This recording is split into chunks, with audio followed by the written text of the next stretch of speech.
ఏపీలో వైసీపీ ఓటమి చెంది వారం రోజులు గడిచాయి. ఈ వారం వైసీపీకి పెను భారంగానే సాగింది అంటే అతిశయోక్తి లేదు. ఎంతో ఊహించుకుని ఏమీ కాకుండా పాతాళానికి జారిపోవడం అంటే అది షాకులకే బాప్ అని అనుకోవాల్సి ఉంటుంది. ఎన్నికల్లో భారీ ఓటమితో గట్టి ఎదురుదెబ్బ తగిలిన వైసీపీ అధినేత జగన్ వెంటనే తేరుకున్నారు. వరుసబెట్టి రివ్యూస్ చేస్తున్నారు. ప్రతిరోజు ఆయన్ను వివిధ జిల్లాల నుంచి నేతలు వచ్చి కలుస్తున్నారు. ఉత్తరాంధ్ర జిల్లాల నుంచి అలా కలిసి వస్తున్న నేతల సంగతి అటుంచి కలవని నేతల విషయంలోనే ఆసక్తికరమైన చర్చ సాగుతోంది. ఓడిపోయిన నేతలు సైలెంట్ అయ్యారు. ఎటు పార్టీ ఓడిద్ది కాబట్టి రెగ్యులర్ యాక్టివిటీ అయితే ఆగింది. మరి వారు ఏం చేస్తున్నారు అన్నదే చర్చగా సాగుతోందట. నిన్నటిదాకా అధికారంలో ఉంటూ పదవులు అనుభవించిన వారు చాలా మంది ఉన్నారు. వారిలో కొందరైతే పక్క పార్టీల వైపు చూస్తున్నారు అనే టాకు గట్టిగానే వినిపిస్తోంది.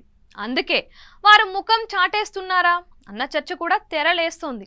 టీడీపీ జనసేనల మీద పెద్ద గొంతుకలతో విమర్శలు చేసిన నాయకులు కూడా ఇప్పుడు గొంతుక సవరించుకుంటున్నారు అని గుసగుసలు వినిపిస్తున్నాయి. 5 ఏళ్లు విపక్షమా వామో అని అనుకుంటున్న వారు కొందరైతే తమ మీద ఎక్కడ అధికార పక్షం కేసులు పెట్టి టార్గెట్ చేస్తుందో అన్న భయంతో కలవరంతో మరికొందరు ఉన్నారంట. వీరంతా సేఫ్ జోన్ ఏది అని వెతుక్కొని మరీ షెల్టర్ పొందాలని చూస్తున్నారంట. ఉత్తరాంధ్ర జిల్లాలలో అయితే కొందరు నేతలు ఇక రాజకీయాలు చాలు అని విరామం ప్రకటించే ఆలోచనలో ఉన్నారంట. వారి మీద ఎలాంటి కేసులు పెట్టే ఛాన్స్ లేదు కాబట్టి అది వారి ఇష్టం. కానీ కేసులు పడతాయన్న వారు, టార్గెట్ అవుతారు అన్నవారు మాత్రం కొత్త దారులేవి అని వెతికే పనిలో ఉన్నారంట. ఇదిలా ఉంటే వైసీపీ అధినేత జగన్ తాడేపల్లిలో భారీ ఎత్తున పార్టీ సమావేశాలు నిర్వహిస్తున్నారు.